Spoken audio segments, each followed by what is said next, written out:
Sabrina, Luísa, Vivi, Rosa, a média de doação não é essa.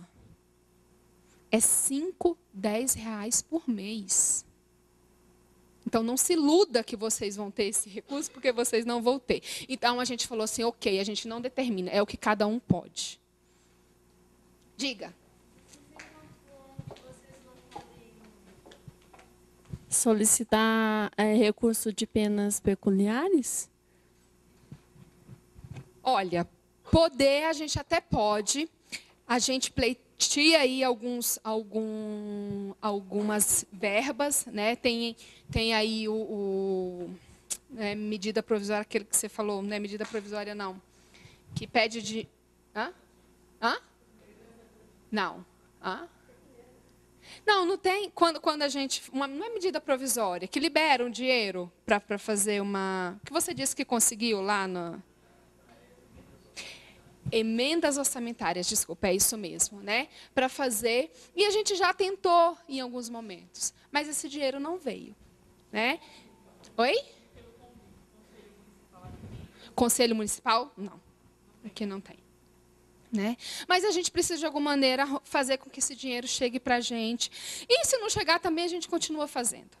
Essa é a verdade. A gente parou, sim, durante quase 2 anos, mas não foi especificamente por conta de verba, não. Foi por conta de falta de braço mesmo. Então, hoje a gente continua fazendo o trabalho mesmo sem ter essa verba. Mentor, né? A característica específica do mentor, gente, é pensando em crianças e adolescentes que daqui a pouco vai sair da instituição. E aí, eu completei 18 anos. Para onde eu vou? Né? O que eu conheço de uma profissão? O que eu conheço de um curso técnico? O que eu conheço do mercado de trabalho? Porque daqui a pouco eu vou ter que sair da instituição. Então, o padrinho mentor, ele tem essa característica de pensar nessa saída desse adolescente. E aí a sugestão nossa é que aos 14 anos, esse padrinho mentor já possa começar a auxiliar essa criança, esse adolescente. Que tanto pode ser por meio da sua formação, como pode ser a vontade de uma adolescente. No ano passado, nós participamos de um grupo que a gente trabalhou com quase 45 adolescentes de instituição de acolhimento aqui do Distrito Federal. E a gente trabalhava nessa perspectiva realmente de fazê-los pensar nessa saída da instituição, né? Como eu vou me manter longe da instituição de acolhimento? E aí o que...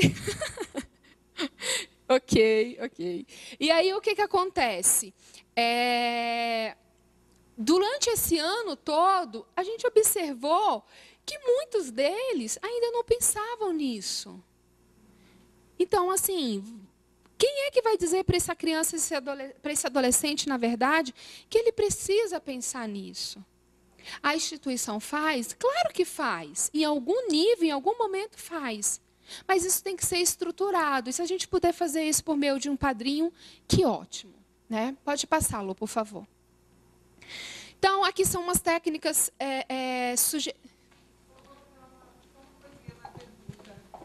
No nosso material não veio essa parte aqui dos... No meu não tem. Não tem. As categorias. Na apostila tem. De repente não estão nos slides, mas na apostila tem as 3 categorias, certeza. Lu, só identifica a página para eu passar para eles, por favor. Isso, obrigada. Então, aí tem as 3 categorias. Então, aqui são as técnicas sugeridas para a primeira oficina. A gente utiliza uma técnica do crachá, que já é uma maneira de integrar o grupo, deles se conhecerem, deles se apresentarem. Porque todo o nosso trabalho é feito através de atividades lúdicas. Tá? Então, é uma técnica que a gente utiliza. Uma outra coisa que a gente cria também é a técnica para a criação do nome do grupo. Tá? Porque a gente está falando de um grupo, de uma rede que está se formando. Então, hoje aqui eu posso dizer que nós temos uma madrinha do grupo Água Viva. Tá? Nós temos padrinhos do grupo Sol. Então, a gente já cria uma identidade com aquele grupo. Aquele grupo, por si só, já tem uma rede formada entre eles. E aqui, assim, não precisa ficar falando da questão da identidade, do pertencimento. E porque é isso que a gente tenta também fazer.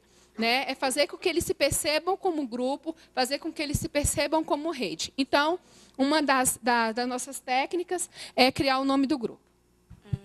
Minha dúvida é, vamos supor que eu seja uma candidata a madrinha.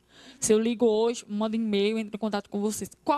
Geralmente, qual é o espaço de tempo que se tem entre o meu contato inicial com vocês até acontecer a primeira oficina? E o intervalo de uma oficina para outra também. Quanto tempo é? Olha, esse tempo, por exemplo, do seu contato até uma próxima oficina, ele vai ser muito variável. Por exemplo, teve uma reportagem na TV agora, por ocasião do ENAPA, a respeito do apadrinhamento afetivo. Nós já recebemos o e-mail do apadrinhamento afetivo, já recebemos alguns contatos já de interessados ao programa.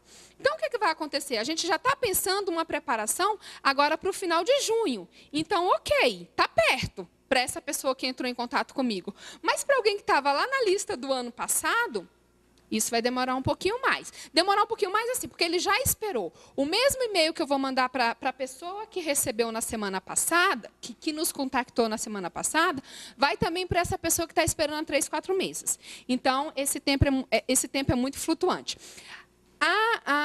O intervalo entre uma oficina e outra, hoje, a gente está realizando, na verdade, as 2 últimas turmas que nós fizemos, terça e quinta e terça e quinta. Tá? A gente está com a proposta aí de fazer aos sábados, né? 4 sábados por mês, aí faria 4 sábados direto durante um mês. Mas, por enquanto, hoje a gente utiliza 2 vezes por semana, seguidos, aí no período de um mês.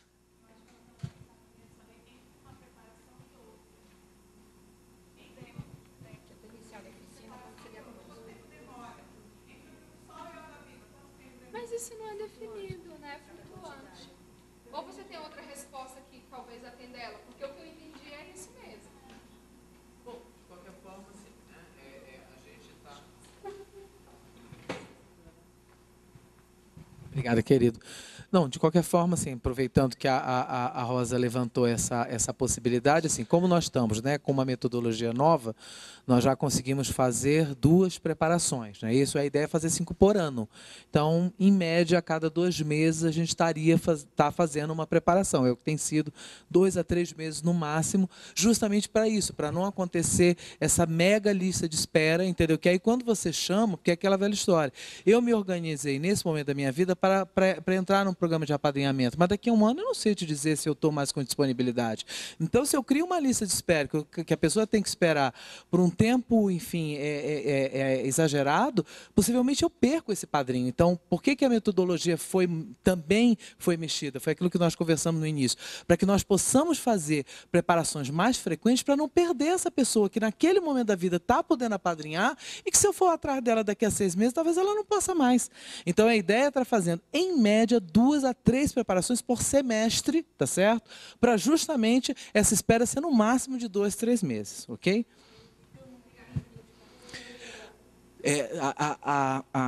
A Patrícia está perguntando se tem um número mínimo de participantes, senão ela vai bater em mim eu ficar falando na oficina dela. Sim.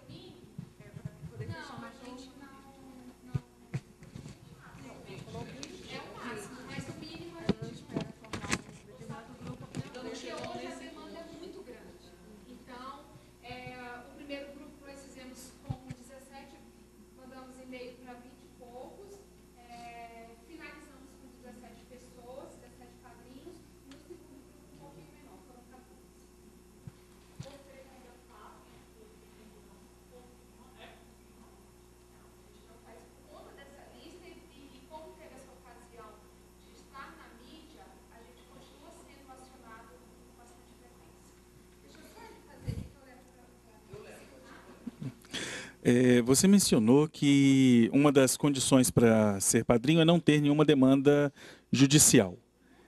Eu não sei se isso já se apresentou enquanto questão, mas e se é possível verificar se a pessoa que se candidata como padrinho faz parte de um círculo de amizade próximo de alguém que tem algum impedimento judicial e, inclusive, de alguma criança que esteja na situação de abrigamento. E aí, só para contextualizar o porquê da minha pergunta, né, eu imaginando tudo isso, como se encaixa no contexto em que eu atuo, uma cidade de interior, embora a quarta maior do estado, não é uma cidade tão grande. E imaginando que, assim, uma das preocupações que a gente tem é que muitas vezes se apresentam padrinhos, candidatos a padrinhos, mas que vai descobrir ele é vizinho de um pai que foi interditado pela justiça. E aí como é que fica essa proteção à criança?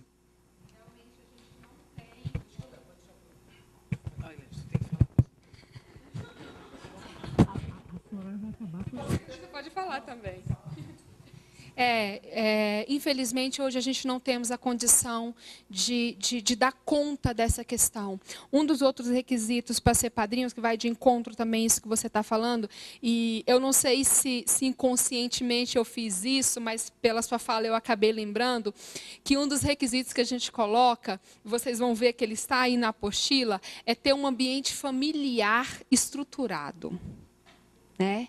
Que garantia é essa que nós, como ONG, nós vamos estar nesse ambiente familiar? Que condições, eu vou até antes, eu não preciso nem estar lá, para definir o que é um ambiente familiar estruturado.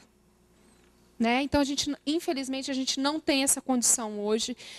Num mundo, né, ideal, realmente a gente deveria, se não nós como ONG, a rede que se forma, né, para ter como dar conta disso. Infelizmente, a gente não tem. Primeiro eu vou levar ali, porque ela já tinha pedido, já eu te dou a fala. Acho que você está até respondendo a pergunta que eu ia fazer, se vocês fazem visita domiciliar para os padrinhos. Ah. Olha que legal. Lá você é da onde?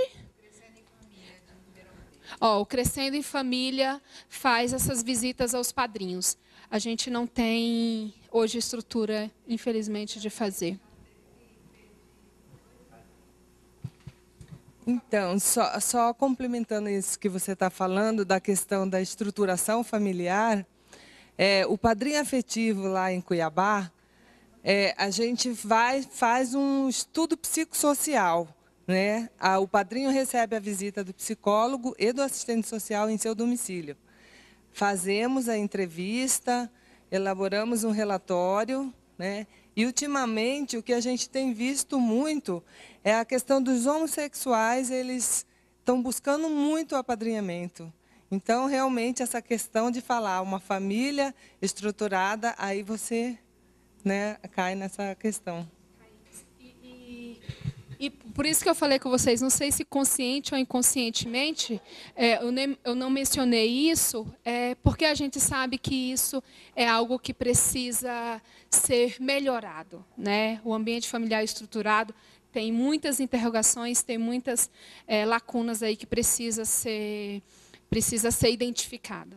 Não, fica aqui. Né? Eu tenho usado o truque de levar o microfone para ver se eu falo mais. Ele descobriu o meu truque. Né? Agora eu tenho que assumir mesmo. Né? Só para fazer rápido 3 comentários. Né? Número mínimo de grupos, de pessoas no grupo. Quando nós acabarmos com a lista, né, a gente tem a pretensão, na verdade, de trabalhar com grupos de em torno 8 pessoas. Né? A gente acha 20 muito, na verdade. Né? Mas só que a gente não chegou a essa condição. Menos que 8 fica esquisito formar rede com menos que 8. Tá certo? Assim, 8 é um número, uma estimativa que dê a possibilidade de criar assim, uma rede um pouco mais rica, um pouco mais ampla. Tá certo? Você faz um grupo de 5, de 4, é o que eu digo, sempre tem a desistência, foi isso que a Sabrina falou, a gente faz uma turma de 20, no final forma 17, tá certo? Então a gente está pensando no número de 8 para ficar, enfim, se houver uma desistência, ainda assim você consegue formar uma rede mínima. Outro aspecto importante, né? Com relação à questão de tem algum embaraço legal ou tem uma estrutura familiar adequada, né? Nós não temos realmente como garantir isso, tá certo? Mas a Sabrina já falou sobre isso, ele assina um contrato conosco, tá certo? Em que esses pré-requisitos estão lá ditos, tá certo? Então, se ele assina e se isso não é verdade, eu acho que ele está se botando em maus lençóis. Então, esse é o único elemento que nós temos para criar um certo grau de contenção nesse processo, ok? E um terceiro aspecto, né? Quando a gente estava surgindo um pouco essa fala agora, a gente não tem estrutura, e nem queremos ter. Tá certo? Legal que o pessoal de Ribeirão Preto, né, possa fazer essa visita familiar, mas a nossa proposta aqui é que não sejamos nós a fazer a visita familiar. Quem vai fazer a visita são os outros padrinhos. É eles que vão lá visitar, é eles que vão lá conhecer, não é a ONG. Entende? É por isso que desde o início nós estamos reforçando muito essa ideia de realmente distribuir essas responsabilidades, para que efetivamente isso aconteça com a ONG ou sem a ONG, né? Assim, mas que os padrinhos se apropriem desse papel, de que é importante que esse grupo de 8 padrinhos que formou uma pequena rede acompanhe, né, os seus outros 7 padrinhos nesse processo, e essa visita aconteça feita por eles, e não necessariamente por nós. Exatamente, essa é a ideia da autonomia da rede, porque senão a gente continua sendo central nessa história, ok? Eu queria só tirar uma dúvida, ele estava falando sobre vizinhos, essas coisas. Por exemplo, como a criança já vai ter mais de 8 anos, digamos que essa criança ela reclame do padrinho. Automaticamente é colocada em questão a reclamação da criança ou do adolescente, e esse padrinho é passado para esse padrinho pega outra criança, ou ele já sai do projeto?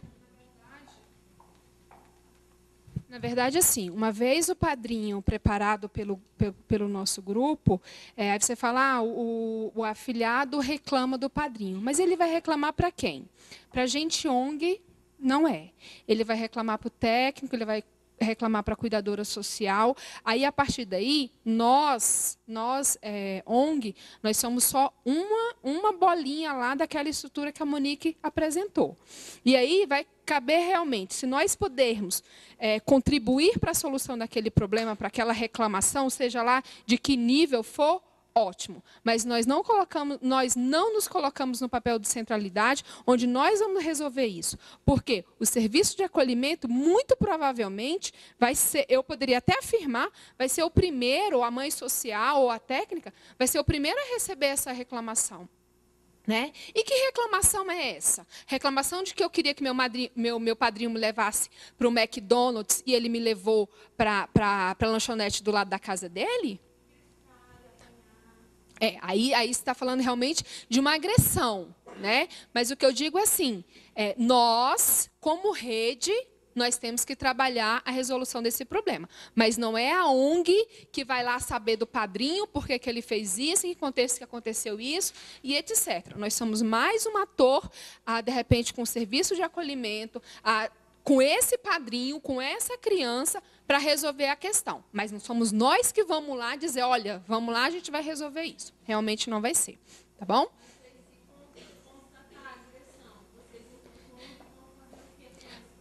Na verdade, assim, nós, enquanto ONG, somos mais um a apoiar, por exemplo, o serviço de acolhimento e dizer, olha, espera aí. Né? O que está acontecendo? Claro que a gente está falando de casos muito extremos, mas que podem acontecer. Né? Com certeza. Não tenha dúvida de que isso vai acontecer. Né? Oficina 2. Conhecer e ressignificar a realidade dos afilhados. Conhecer a história da criança é uma pergunta que a gente faz, né? Que é muito comum. E no final a gente vai ter a apresentação, a participação de pessoas muito valiosas para a gente, que vai falar para vocês assim. E falar para vocês não, que é uma das perguntas que aparece muito em grupo. Né? O que você sabe da vida desse afilhado? Você sabe da família dele? Você sabe da mãe dele? Você sabe se ele tem parente, se ele não tem parente? Qual é essa necessidade de conhecer a história da criança? Então, a gente traz logo esse tema para pensar. Que necessidade é essa? Por que eu tenho que saber a história dessa criança? É importante para ele contar essa história? Então, a nossa segunda oficina, a gente começa com isso aí. Realidade de exclusão social da família de crianças e adolescentes abrigados. Eu preciso conhecer a realidade. Né? Quem são essas crianças que estão ali? Quem esteve ontem na abertura, e se eu não me engano, hoje de manhã, uma das pessoas que participaram lá da apresentação falou isso. Quem são essas crianças? Muitas crianças que estão institucionalizadas por uma questão socioeconômica dos pais. Então, eu preciso conhecer essa realidade. Histórico de transgressão, né? O que é esse histórico de transgressão? Para mim é importante se esse adolescente, essa criança já cometeu algum delito, né? Será que nós, se a gente se olhar,